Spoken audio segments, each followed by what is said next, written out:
Hello, I'm Johnny Jungle Guts, the top-notch gamer, aka the top-notch gamer. And today on the show, I have my friend Taylor Doran. Yeah.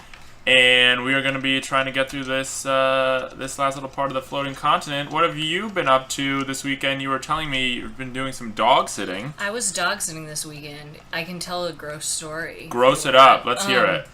This morning, I woke up and took the dogs outside, and one of them shit and then turned right around and ate her own shit. It was really sweet. That's cute. I yelled at her, and then I stepped and shit myself. So wow. It was a very shit morning. Mm-hmm. Now, was this, she ate her own shit maybe because she had eaten something more delicious and the shit might have been more delicious? Yeah, I fed her chicken last night, and I feel like maybe she loved it so much she wanted to try to relive the experience in whatever way possible. That's amazing. Yeah, I think people don't realize this, but anyone who works with animals, like, most of working with animals involves, a lot of it involves excrement. Like, a lot. It's a really big, even if, whether it's dogs, cats, monkeys, mountain lions, it doesn't matter. Oh my god, I feel like monkeys are like, and mountain lions are the next level of, I don't know. I feel like the excrement would be next level. Mountain lion, the pee smells sort of like ammonia smell. That's the best way I can describe it. But you don't have to clean that up, so that's not that bad. The monkeys can be bad when they throw it at you. That is not fun. And also, they like to eat their own shit, some types of monkeys, spider monkeys. That's kind of funny. I guess I always thought that maybe they were more like humans. They wanted to get away from it as soon as possible. Yeah, some monkeys are like that. This is the thing, is that monkeys that live in trees, arboreal monkeys, they don't, when you live in a tree, you don't have to think about your shit, really, because it just falls out of the tree, usually right away after you have the shit. So when you're not living in a tree and you're living in some type of little enclosure type of a space, you tend to not really know how to deal with that. So you don't think about it as much. So you just have to throw it at people. You're like... So when you go in the morning, they usually shit their cage, there's shit in their blanket. It's not fun, but you just clean it up and then you move on from there. But anyway, enough about my monkey. What's like the weirdest animal experience you've ever had, do you think? Oh, I don't know. I saw a raccoon cry once over a dead raccoon, which I feel like it's not that crazy of an experience, but it was like, it was really That's emotive. pretty crazy. Yeah, to see it, like, one of the raccoons had gotten hit by a car, and the other one had like picked it up and like taken it back to the curb and was like holding it and crying. It was insane. That's so sad. How did you know it was crying? You could see tears on its face? It was wailing, It was making a noise. Yeah, it was making a noise. It was... Gosh. Which seemed upset. Maybe it was like me projecting on it, but I feel like when something wails, it's upset. Yeah, that's a good guess. Where was this? In Pasadena. It was outside my parents' house. How long ago was that? Oh, probably like 8 or 9 years ago. So you were not like a little kid for that. Did you grow up in Pasadena? I did. How was that? It was cool. It was cool? It was cool. I got the LA suburbs, Mm-hmm. I had Deanna on the show recently, and she talked a little bit about the differences between, was it South Pass? Oh, yeah. Differences between South Pasadena and Alhambra schools, that the Alhambra schools were like a prison compared to the Pasadena ones. That's pretty crazy. I don't know about South Pasadena. Everybody's always like, oh, are you from South Pasadena? I'm like, no way, because it was like a big thing. So you're not from South Pasadena? No, I'm from just regular Pasadena. Some people decided to make a southern version of Pasadena, which is like nicer. That's so funny that you say that, because I was literally just about to say what Pasadena always reminds me of is a southern city, like Charleston. Yeah. And so that was intentional? Or What, to make South Pasadena, or... You were just saying South Pass because it was called South Pass. Yeah. Oh, I see what you're saying. I'm sorry, I was jumping the gun there. But yes, Pasadena, like, what's that one? Colorado? Yeah, that stretch reminds me of a southern city. It's like the thing that it reminds me of. I could see that's kind of... I've never really spent any time in the South, but I feel like it's sort of like small towny in a weird way, you know, and like people get into the fact that they're like local, you know, they're like, oh, I've lived in Pasadena my whole life. People are into being from Pasadena. Yeah. That's interesting. I didn't know that. And is Pasadena more politically conservative than the rest of LA, do you think, or what's... Yeah, probably. But not really. Yeah, it's hard for me to tell. There's like, it's funny because like, there's actually like the city of South Pasadena, which is like a different city or whatever, and that's like, I don't know, I feel like maybe more bougie or something.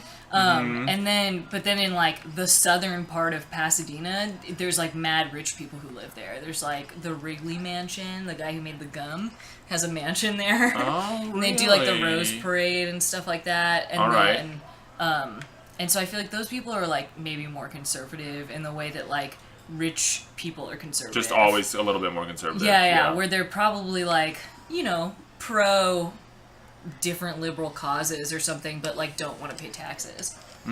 Right. And did you go to public school in Pasadena? Yeah, till I was in middle school, and I went to an arts high school in LA for high school. But yeah, I don't know. I don't know what to compare it to. It was crazy. There were like, when I was in middle school, there were like security guards and everything was fenced in and stuff like that. Oh, really? Yeah. Because of threats? Bomb threats? I don't know. I think just like ditching and like people being... It was like huge, you know, there were like 2,000 people and everybody was like crazy and like trying to leave school all the 2,000, time. yeah. Yeah. And you went to an arts high school? Yeah. What made you want to do that? Because I liked drawing and I hated school, you know? And so... There was, like, the potential that you could go to school and, like, do something that wasn't, like, sitting in science class. Right, okay. And, yeah, it was cool. And your parents were able enough to recognize that... Yeah, it was you didn't like school. Yeah, the arts... I think that my mom really wanted me to go because she was, like, mad that I hated... that I was, like, getting Fs in school and stuff. Yes. And she's like, you should go here so that you'll be into school again. And it was a public school that you had to apply for it. Right. But it was free once you went there, so that, you know, right, I think was like a plus. She was like, oh, I can, like, I don't know, maybe get you interested in something again without paying money for... Interested in something again? You were a disinterested child? No, not as a child. I was like a huge nerd as a kid. But when I was a teenager, I was just like mad about everything. You know, in the way that like most teenagers are. And are like, I'm not going to do my earth science homework, Mom. Fuck you. You know? Did you say fuck you to your mom as a child? No. No. I was way too much of a, like, good. Pussy. You were a good kid. /good kid to... Yeah. I, like, never even when I was, like, upset about everything, I never even, like, snuck out of home or smoked pot or anything like that. So I was, like, super mild-mannered. And, so you went to, what was the arts high school called? It was called Laksa.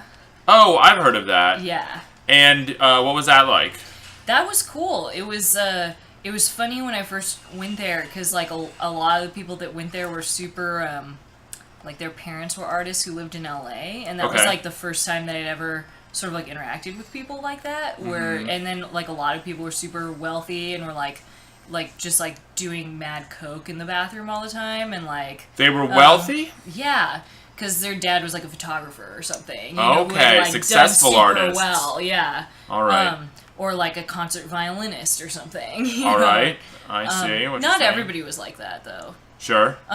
It was fun though. I got to like take new genres class in high school and stuff. What does that mean, new genres? Just like experimental art, I guess. You know, anything that was like video stuff. I mostly made videos and put it up. Yeah, basically anything. Like our projects were like, do something that has to do with the number 100, you know, and so like someone brought in like 100 pieces of meat and put them out. Like, you know. That's such a funny project. Any pieces that you were, like, shown that really stood out to you?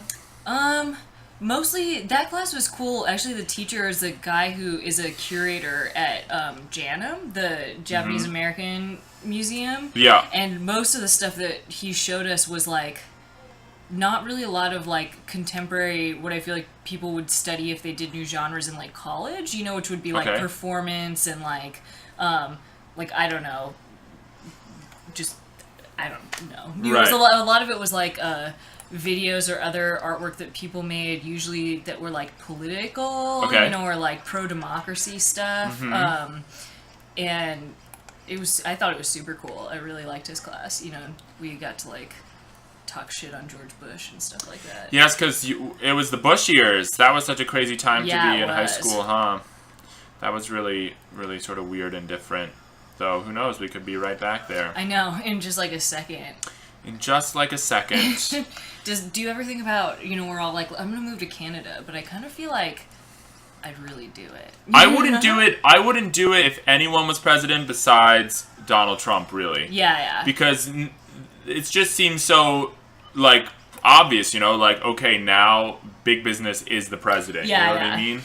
But I would be tempted to in that situation. And also because my job, I don't have to live anywhere in particular to do it. I work from home, so it would be sort of easy to do and fun to do, maybe, to live in a different country. Yeah. Maybe look at it as a fun opportunity. That first Trump presidency, oh God, I can't even. Turn it right around on him. You're like, I'm so glad you've given me this fun opportunity to move out of California. To some other country, to Berlin, or who knows where I would go. I feel like Berlin would be so sick. Where would you move if you could move to another country, if you wanted to? I have thought about Germany before, but my German's really bad, and so I feel like it would be really hard. You know? Yeah. Oh shoot, this guy is taking us out here. My German's really bad too, but I know many people who have lived in Germany and who they did not ever speak German. Oh, that's cool. They never learned it because I guess a lot of people over there speak English, or I really don't know what the dynamic is, but. I think that's true. I have an old roommate of mine moved to Berlin, and she told me that a lot of people speak English, but that it's like, I don't know if it's changed because that was a little while ago, but like it was hard enough. She studied it for like 4 years, but it was like before she went, and it was still like so hard for her to understand like directions when people gave them to her because it's in like a different dialect than you're used to, and like you learn like super formal German. And there's a lot of regional stuff. Yeah. I don't even know that much about it, but that's crazy. So. Or Japan. I'd move to Japan. Have you ever been? Yes. Did you have fun? Oh my god, yeah. The thing about Japan is they're so efficient over there. Like everything runs, like all the trains run really smoothly. Like the portions are really small of the food. Like it was almost too efficient for me. Yeah. That was what made me think like I don't think I could live here. I think I'm just too American, you know what I mean? Yeah, I do feel that. Like I'm too like languid and like I want to like eat a lot of food when I come. Right. Or what would be another thing that I felt? Or just physical space. Like like there's not very much of it. In that country it felt like, okay, if you're in your bedroom, like here's the space for the bed, and here's the space for the desk, and here's the space for your books, but where you don't need any other space, so why have it? You know what I mean? And, like, just conserve the space. But in my mind, I'm, like, going nuts because I'm just used to all this empty, useless American space. Yeah, where you get to, like, just sit around or, like, have it around you. I could see that. Everything's also, like, stacked on top of one another, you know, and so, I don't know. I was into it probably... I guess I didn't think about that much. When I went last year and I was staying with so many people too, so maybe it was like kind of so over the top that like this I didn't even think about what it would be like to live alone in an apartment and like think about your own personal space because there were like 15 people staying in an like 1-bedroom Airbnb, you know. And so I was like, okay, this is fine, you know. Right. I just like that there's I don't know. I kind of liked the element of like. How efficient everything is. Oh, sure. But maybe it was like the anonymity that I liked, that I could just like walk around and like, you know, stare at things and nobody was weird. Or that you would always find like you turn onto one street that looks like an alleyway and there's like 15 stores on it and like a bunch of people doing stuff. You know, there's I don't know, it seems like every space is public or something. Right. But that anonymity, would get in any city, or no? You don't think so? In any other city besides LA? You probably would. I guess I don't know what it was about it. It seemed a little bit different, but I don't think that it was like just because of anonymity. Yeah. You know? I mean, maybe it was also because I don't speak like any Japanese except for like thank you and like good morning and like oh I'm sorry. You know. Sure. So maybe there was a level of that where I couldn't communicate, so you felt very isolated. And what were you over there for? Just a visit.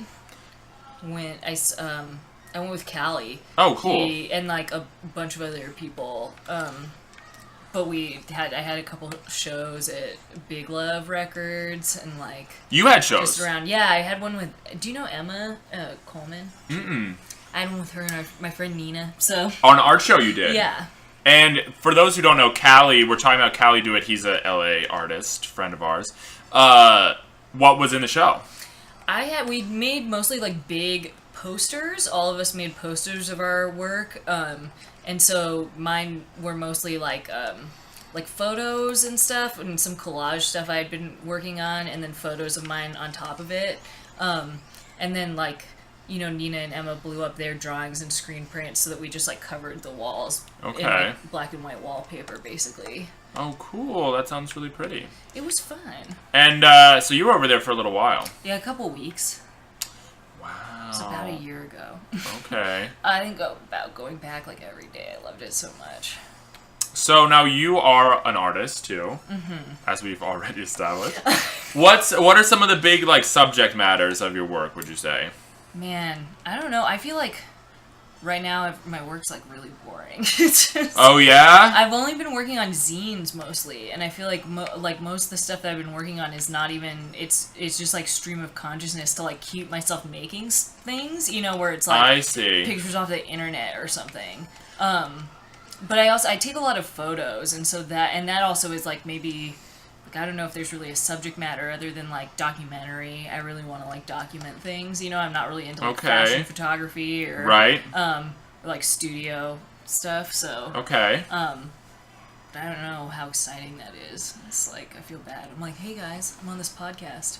My art's boring. No, I mean I'm sort of interested when people like I feel like my art used to be a little bit more dynamic. But it just stopped feeling authentic in a way, so I just started doing like other things, Yeah.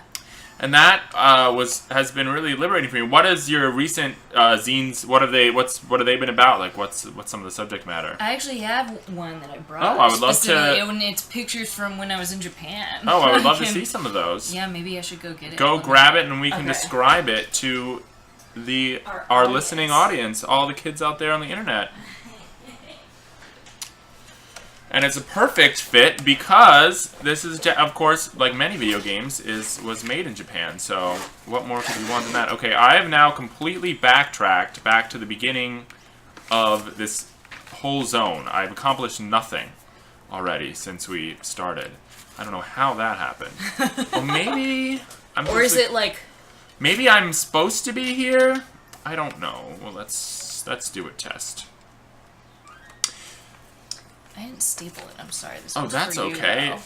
though. That's quite all right. I'm very excited. I've been getting presents lately doing the show. People are bringing things. Yeah, Deanna brought me her zine too. Oh, I love her zine. It's so good. Like a Pill. It's great. She read some poems. It's great. All right, now our guys are a little more jacked up here. I feel a little more confident. All right, let's see. What are we looking at here? We've got some kabuki guys on the front. Yeah, these guys are like, I don't know, like, the Neighborhood Watch guys here or something. I think it's like that in Japan. They have Neighborhood Watch in Japan. Yeah, or like, I don't know, these sort of evil-looking kabuki eyes that tell you to, like, watch out for thieves and stuff. In specifically dangerous areas? I don't know. I would see them all over the place, and so I was kind of attracted to this sign because it's like so graphic, and then you just see it. It's a compelling drawing. I think I have a couple pictures, like, here's one where it was like at the park for little kids. There we go. There's the bunny. We're at the park, and then it says like, "Watch out for strangers." Yeah. Oh, it's sort of like it's like, "Don't take candy from strangers, kids." Yeah. Like that type of a vibe.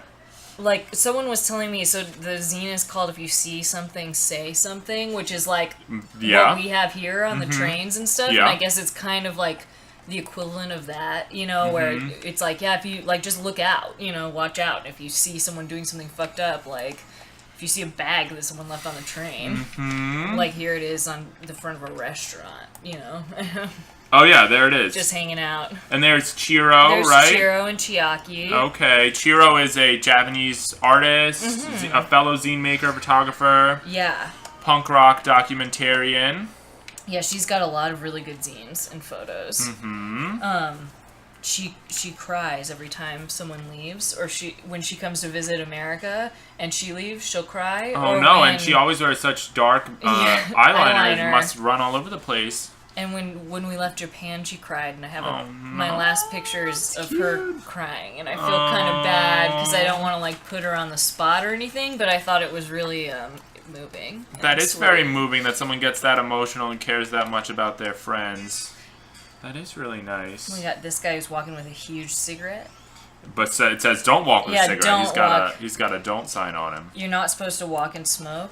This was my other favorite sign that I saw while I was there, which is a Grim Reaper riding on the back of a motorcycle list. Okay, so maybe don't be careful on a motorcycle? Yeah, I think you're like not supposed to motorcycle recklessly. Well, that's true. That's not a bad piece of advice, I must say. But it's pretty, I like that. You know, I like that they got so real about it. They're like, basically, you're gonna die. Yeah. But in such a cute way, too. Like, everything's gotta be cute over there. To describe for the listeners, just know that the Grim Reaper looks really adorable. He's got, like, a cute little scythe, you know? And did you get it? You were in Tokyo? Just in Tokyo. I didn't go anywhere else. Yeah. Did you get a chance to go to Disneyland at all? No. There's a Disneyland in Tokyo? Oh, wow. I didn't even know that. I'm like, you really missed out. But yes, there's a Disneyland in Tokyo, or right out, like, very, like, you can go on the Tokyo train system to it, yes. I didn't even know, which is crazy. Makes me feel so insane that I didn't even know that was there. There's that, and there's Tokyo. There's actually two parks. There's Disneylando, and then there's Tokyo Disney Sea, which you can go to as well. And that's like I don't know if it's a water park, but it's like a water-themed park. It's like all Little Mermaid stuff. I'm pretty sure. Know that was there. Yeah, I went to it. I have to say it was one of my best Disney experiences. Oh it my was God, really I bet. great because first of all, the entrance is really cheap for some reason compared to, I would say, most other. Yeah, like Disneyland here or something. It's pretty expensive, and then on top of that, I feel like the employees there are just really excited. Yeah. They act really excited for you to be there. Yeah. Like, I think they have actors. Like, I think the people they have, like, get you into your seat are, like, actors who are like, yeah, you're about to go on Space Mountain. Put your backpack under your seat. Like, they're really just excited for you. So happy for you to be there. Yeah. I don't know, I feel like that was the way, like, most salespeople were to me when I was there, which is, like, it's, like, maybe cheesy for people who live there, but I thought it was super cool. Like, everybody's so, like... Oh, yeah. Friend of a friend who I met there is a hairstylist, and she cut my hair while I was there, and everyone at the salon was so excited that I was there, and they were like... Oh, why do you think that was? I don't know. They just... I don't know. It was just real nice. They were like, we're so happy you came to get your hair cut here. That's cute. And they were like, you've got great hair. You're like, thank you. It's really horrible. That's why I'm having you cut it. You know, but it was nice for someone to say... nice about it. Yeah, exactly. Then they also had, she dyed my hair too, and they had little tiny, like, shower caps that go over your ears so that you don't get hair dye in your ear. Okay. And it's that sort of shit that I'm just like, you're on another level. You know, where it's like, you thought about that, you know? So what kind of haircut did you get? I just had her cut it shorter because I had my hair dyed blonde for a long time, and my hair was like super fried and blonde and like long and fried, and so I kept trying to like dye it different colors, but it would just look crazy, and so I had her cut a lot of it off so that it wasn't so fried. Sure. So how long have you been making zines, would you say? Oh, probably since I was like 20. And how old are you I'm now, 26. may I ask? 26. Sorry, yeah. So, like 6 years. And what was your first, like, exposure to the idea of a zine, would you say? Probably, like punk rock and, like, Riot Girl or something. Like, fanzines. Yeah. You know? It's funny, I would say the same thing, and it's funny that very specific, or not very specific, but that thing of Riot Girl and feminism was the thing that introduced so many people to the concept of zines, you know, who even maybe went on to make zines about, you know, all different kinds of stuff. Yeah, something else. Like, just information sharing or whatever in, like, this political way. Yeah, mm-hmm. So zines, they're not, they're, like, very political to you often. Yeah, I guess that I don't know, when I think that, like, their nature is somewhat political. I know that sounds kind of silly, but it's like even if the content isn't political, I think that, like, make it, like, self-publishing is, you know, because you are, like, choosing to put your work out there and, like, let people look at it and share it with other people without necessarily, like, waiting for the okay from somebody. Sure. You know? Absolutely. And so, like, that was really important to me when I was younger, you know, that it was like this self-exploration or something, you know? But, like, the first things that I made were when I lived in the Bay Area, and I was, like, trying to make ones about, like lowering the cost of tuition at school or something. Okay. You know? Before I realized that you could, like, put your own photos in it, you know? Right, okay. And so you went to school up in the Bay. For a little while, and then I dropped out. Oh boy, where was that? At UC Berkeley. Okay.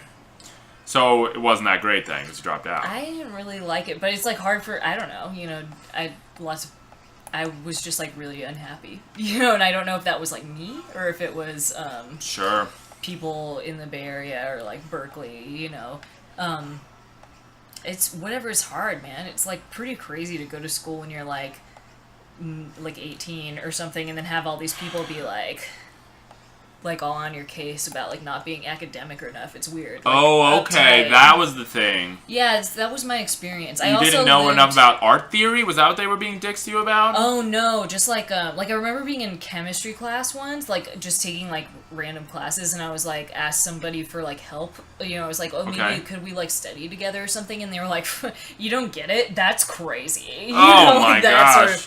Also, they, like, put me in a dorm room with this girl who, like, used to read Ayn Rand to me aloud and was like, okay, so I know it was in, like, 2008. She was like, I just want to the first words she said to me were like, I want you to know I voted for John McCain. Oh boy. She's like, but I totally voted no on Prop 8 and all that stuff because I love gay people. Some of my best friends are gay. Great. Like, oh my god. You know, and so it was just like living with her was really disturbing. And sure. You know. Sounds rough. But so maybe that was it. You know? It was just these funny little isolated incidents, sort of, or the that was just like the overarching tone of the school. For me, it was, but it's hard for me to know now. Like, I don't know, a lot of people.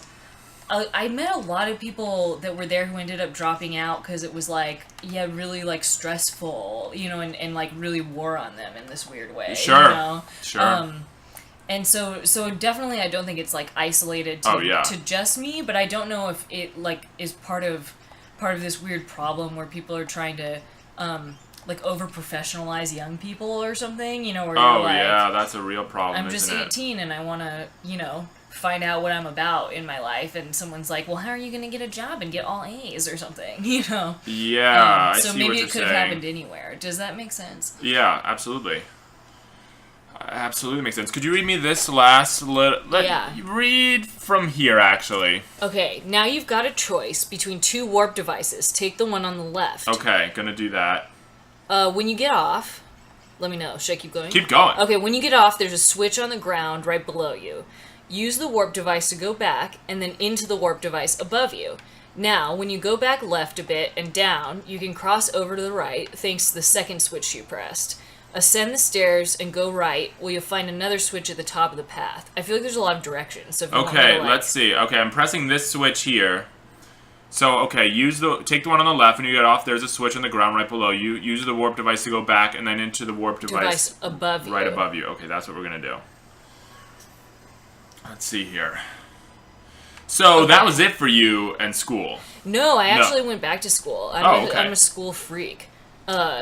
Let me know when you need me to keep reading, because I'll just, like, get talking about school. I'm like... I will happily interrupt you.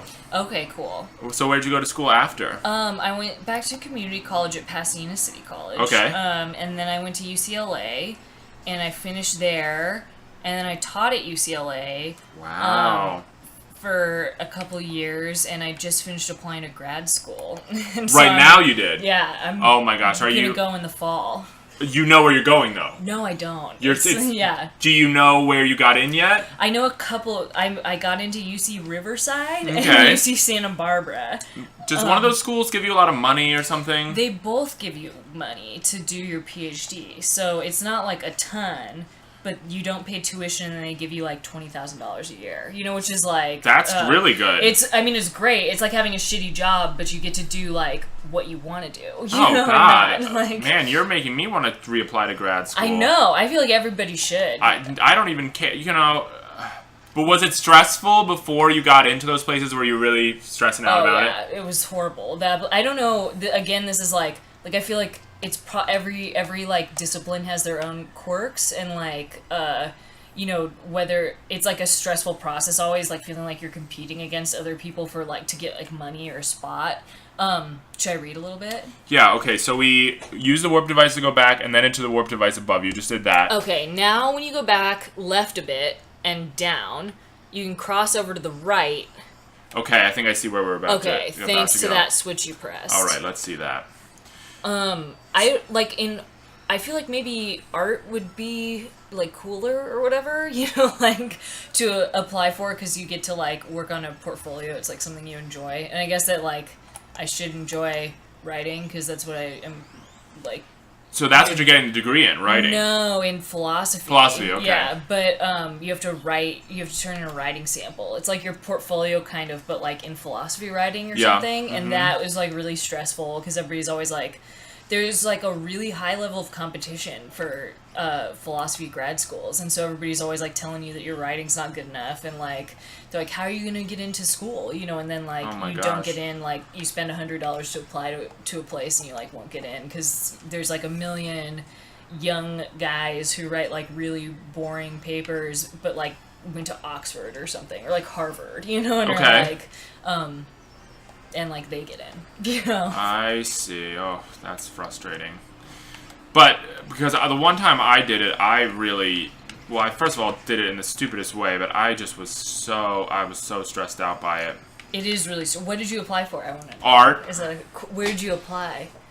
All right, we're about to really get into it here. Is that okay? Can we talk school? We can totally talk school, or the lack thereof school. Yeah. I applied to the sculpture school at Yale. I applied partially because my best friend was going there.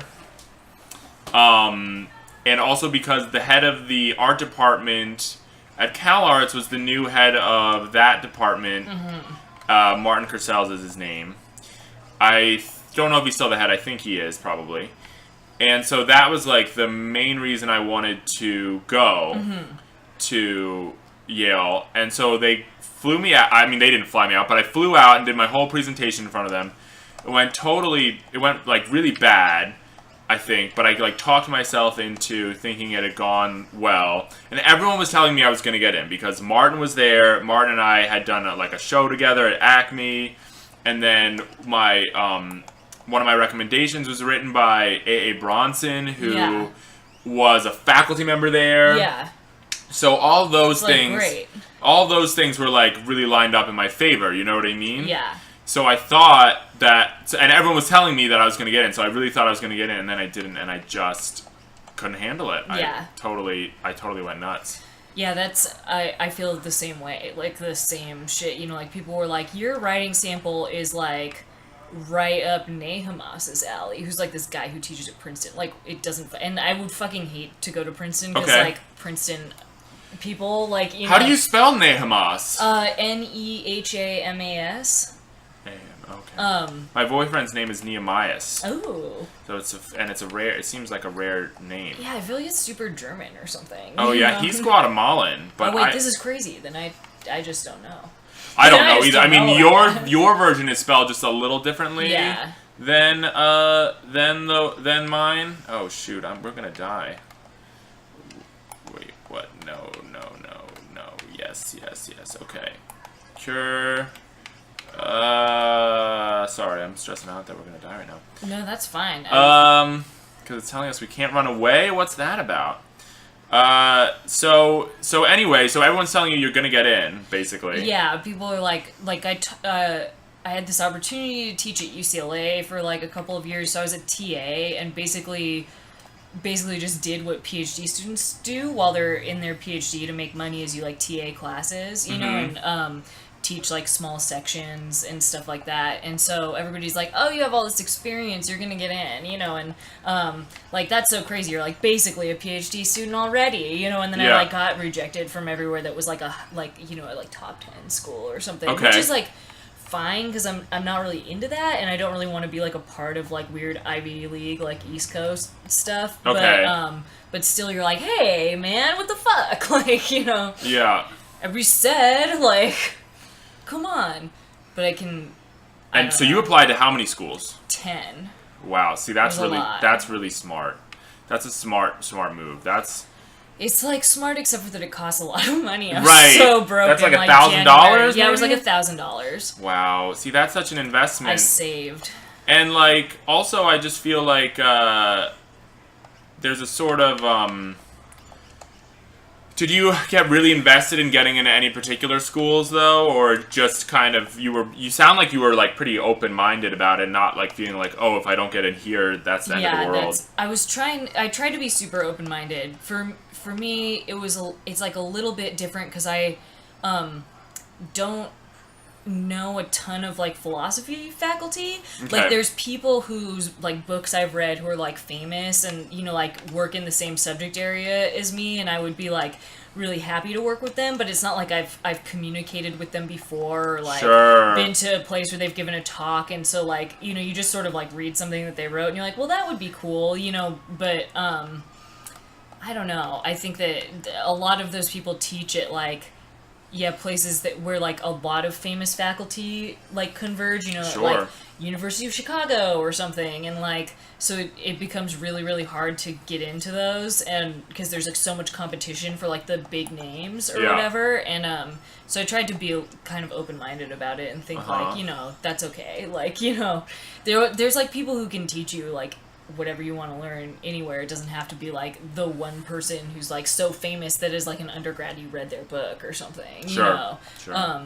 Because it's like, I mean, it's the same thing with like we were talking about professionalization earlier, you know, of like any schooling, like undergrad, but I feel like it's like the same thing, you know, where there's like all this pressure for you to be like, I know all about the field that I want to go into, and it's like, well, you don't, you know, and that's okay, like, you know. Okay, read to me. So then go down. You can. Okay, now when you go back left. Okay, right here. Ascend the stairs. Ascend the stairs and go right. Well, you'll find another switch at the top of the path. Okay, did that. This one reveals a secret warp panel. Head all the way right and examine the pod to get a beret. Just did that. Go back left a bit and down. The warp panel here takes you to a save point. Ooh, perfect. Go back left a bit and down. So let's see here. We can find what... Or maybe it was that down back up there. But anyway. So, what made you get... When did you get into philosophy? Probably when I was like... at school, like, even the first, like, when I went to Berkeley or whatever, I really liked it, and, like, I don't know, probably when I went to UCLA, that was, like, really, I was like, alright, this is what I'm gonna study, you know? I don't really know why, like, I'm just super moved by it, you know? I find philosophical questions super interesting or whatever, and, like, in other fields when I would study things, what I actually kind of wanted to study was like philosophical questions in that field, you know. If you're like I was like, I love film studies, you know, and then I'm like, but I don't want to know about like the sound in this scene. I want to know about like, you know, why someone is doing this or whatever, okay, you know? So who were some of the philosophers that you were influenced by or were reading or stuff like that? I like ethics a lot and ancient philosophy, so I'm into like I like Plato Okay. a lot, which sounds super cheesy. I'm like, hey guys, I love Plato, but I really do. No, he's cool, and he's also really witchy too. Like he had a big influence on the occult, I feel. Yeah. And witchcraft and all that stuff, which is cool to me anyway. Definitely. I think that he gets kind of he's definitely a fucking weirdo, you know, like, and I think that that's what I like, is that it's like this sort of weird personality that you can't quite tell about, like he wrote all these dialogues, you know, for like plays kind of, and like, you know, a lot of like modern political philosophers don't. There was like this book that this guy wrote in like the 50s about how he was a fascist because how Plato was a fascist. Yeah. Because he wrote The Republic, which is about how like philosophers should rule, which is it, but it's a super crazy book, and like maybe does have this like pinch of like. Well, Plato is like from such a different time, you know. Yeah. From ancient Greece, right? Yeah. So that just seems like to me like people must have been like different in a way that we can barely even imagine. I don't know. Maybe I'm wrong about that. No, I think so. I mean, I don't understand the political situation that he, like, grew up in. I think that, like, probably for him, like his teacher was, like, executed in democratic Athens, you know? And so he was like, fuck this shit. Like, why are these people allowed to say anything and, like, kill Socrates, you know? Like, that's insane. And, I mean, but I don't know. Sometimes I feel like he just is really ironic, and I can't quite tell, you know, because he writes all of this stuff that you're like, are you serious? Like, he's so smart, and, like, that you feel like he's got to know when he's, like, making a bad argument or something. Right. You know? And so that, like, it's, like, interesting to me in, like, a literary way. Yeah. And then, but maybe also in just, like, a speculative way, where I'm like, what did this person think, you know? Yeah. I mean, it just feels like it was such a different time. Like, people could have had, like, some thoughts we really relate to or are sort of universal, but also these other sets of, I guess, morals that are just seem completely sort of totally out there. Yeah, or, like, foreign to us. All right. Where are we now? Right here. Head back and go up to the warp panel above you. Okay, that's it. When you descend the stairs, you can return to the airship if you wish, if you choose not to continue left. Then head up and speak to the Guardian. Okay. Where's the... Okay, I can hop down right here. Okay, I'm going to do that for a second because I want to do some stuff. No, I don't want him to leave. Okay, maybe he'll come back when I go back in there. What is the definition of philosophy? Like, what? Oh. I don't know how to, because I don't even really know how to just, like, thinking about is it thinking about thinking? Yeah, I think that, I mean, there's all sorts of different fields, like, it's a Greek word that is philosophia, where philo is love of, and sophia is wisdom, so philosophy is love of wisdom, you know. Sophia means wisdom. Yeah. So is that where that name comes from, maybe? Yeah, I think so. Oh, cool. It's just a Greek word. Get the Greek names going.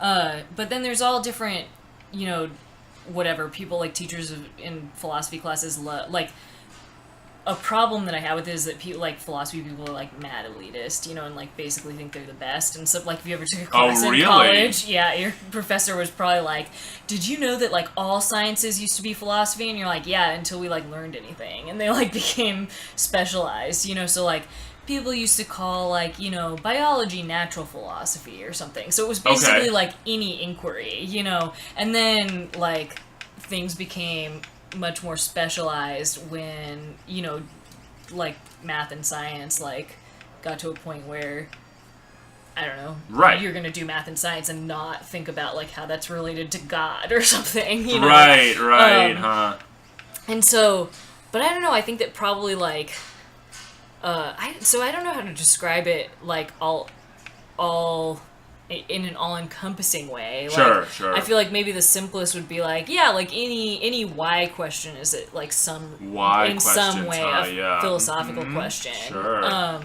But then there's like different areas in philosophy, you know, like people who study, there's epistemology, which is the study of knowledge. So like, what do we know? What can we know? How do we know it?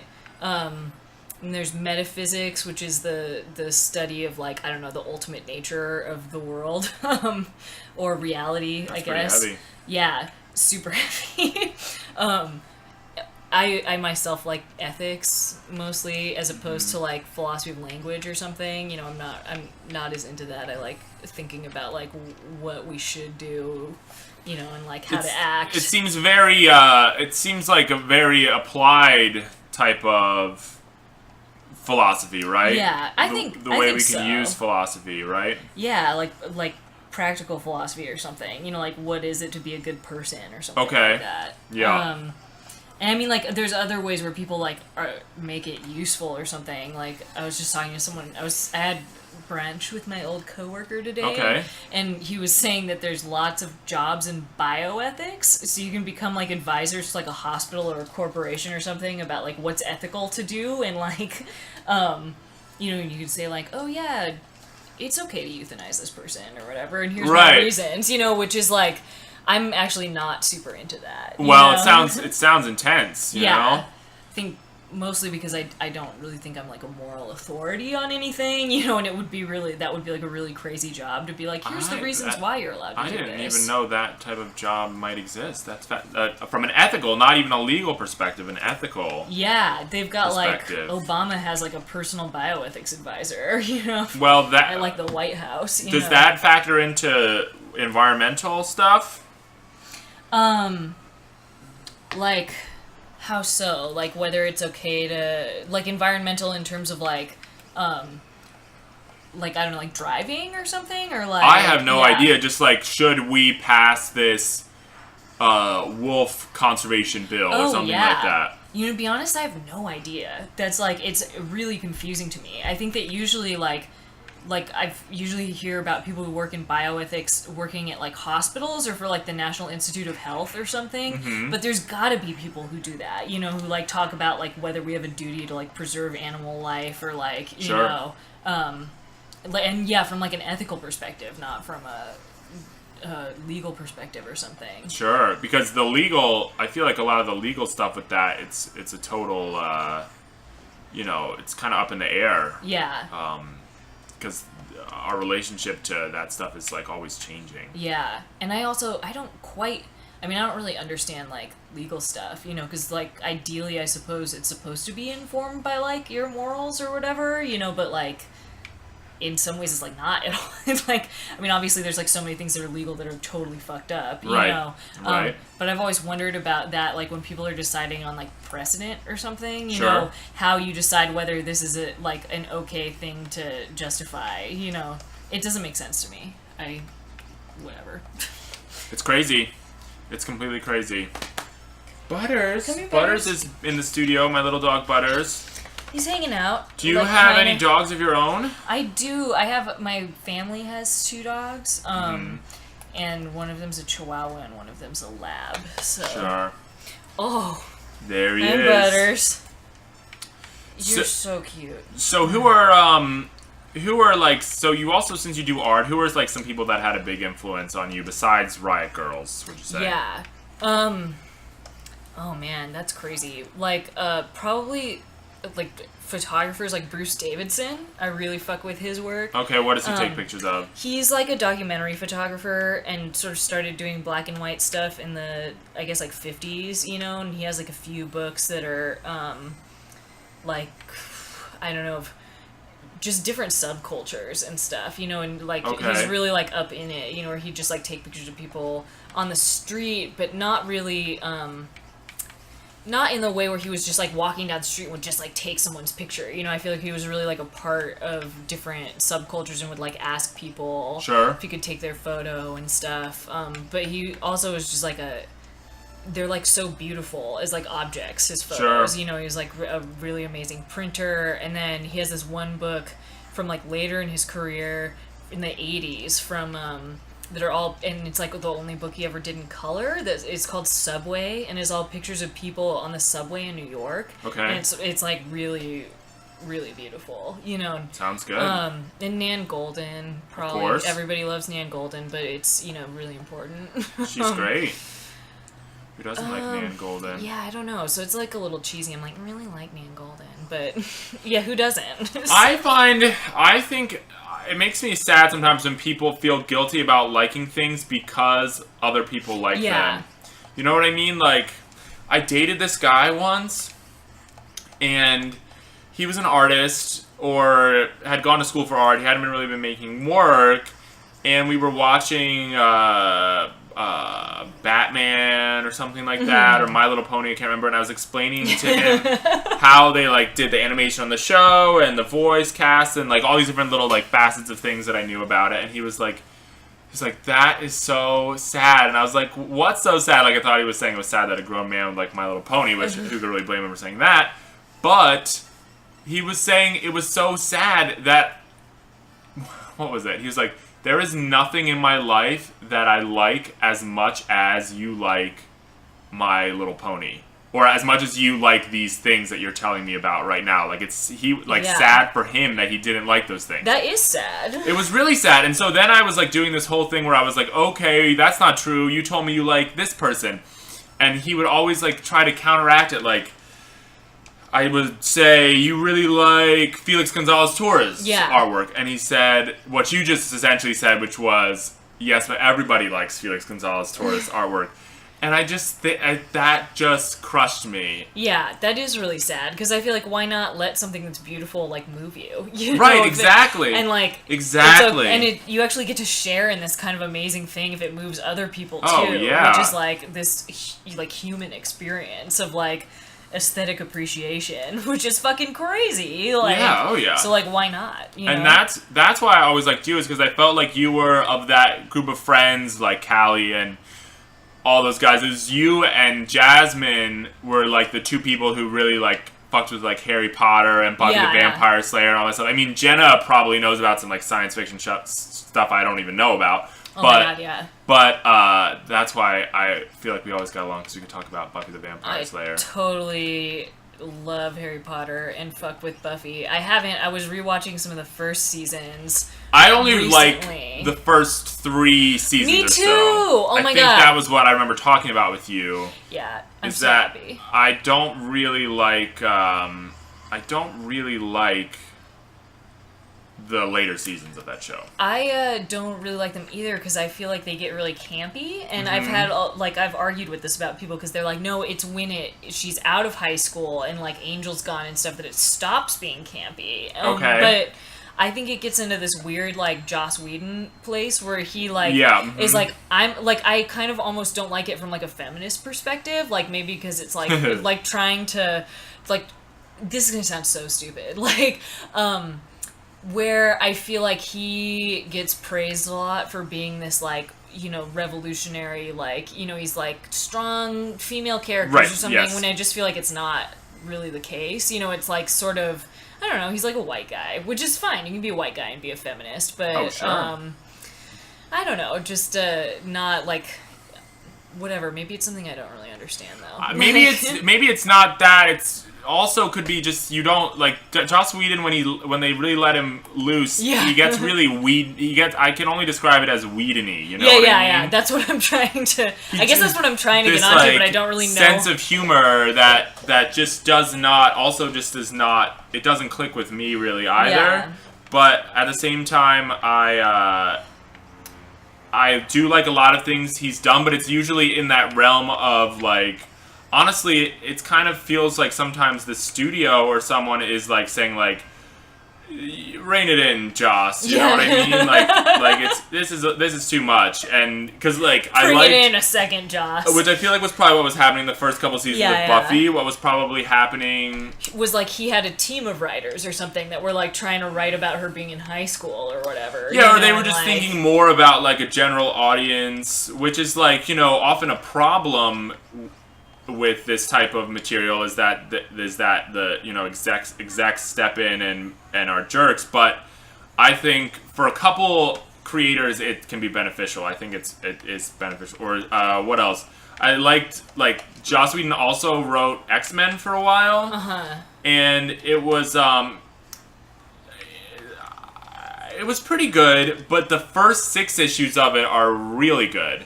like one of the best X-Men like sort of story arcs. It's like basically the premise is they get a cure for being mutants. I think they tried to incorporate that into one of the movies. But that was the premise of that whole plot arc, and it was really great. But then the rest of it was like what you said; it got really Whedon-y. Yeah, I guess that maybe sometimes the only way I could describe it other than Whedon-y is like campy. You know, where it's like almost like a musical or something. It's well, they did a musical episode in Buffy. Like that's like the epitome of it to me. You know? I mean, it's like nerd campy in this way. It's like the inside jokes of a fandom, you know. Yeah. Which can be fun at times, but it's good not to play to those too much. Is my sort of belief. It's maybe like So did you watch like what's the British guys who like did the Doctor Who reboot and do Sherlock like? I don't know enough about it. I haven't watched Doctor Who, sadly. I've never watched it either, but I watched Sherlock. I feel like it's like I don't know, maybe today we would describe it as like Tumblr or something, you know, like a Tumblr aesthetic or whatever. I feel like Joss Whedon is maybe like that a little bit. Like, sure. Where like I got disappointed with a season of Sherlock because I felt like something like that happened, where they like started catering to this sort of weird like like a sub audience of people who are watching the show. Yeah, who, like, the write, Cumberbitches. Yeah, who write like mad fan fiction and the Cumberbitches. And I love the fan fiction, and I love like My Little Pony is a show that has a huge amount of like fan fiction following. Jokes that arise out of characters that you really only ever see in the background. Yeah. And so this season they had one episode where they were just kind of like, all right, we're going to just deal with all of this. And basically it was just all about all those background characters. It was just one fan service episode, but it was kind of like, okay, let's just get this out of our system so we can not, you know, have this, like, so, because the fans went nuts, but then have it not be like, overwhelming the show, you know what I mean? Yeah, you want them to like keep writing new stories or something, and then like, you know, that's why there is a fandom or whatever. Sure. You know, you want that to like keep going, it not to be somehow like weirdly reflexive forever against like people who are watching the show, because then it just feels like a circle jerk. Like. Yeah. But on the other hand, I feel like Harry Potter, I kind of have only like appreciated a little more over time. Yeah. Like, because this is the thing is, I don't think that J.K. Rowling is exactly the best writer. Oh, yeah. But what she's good at is she's got good plotting skills, I think. Yeah. And you okay, buddies? And also good at making you care about characters. Yeah.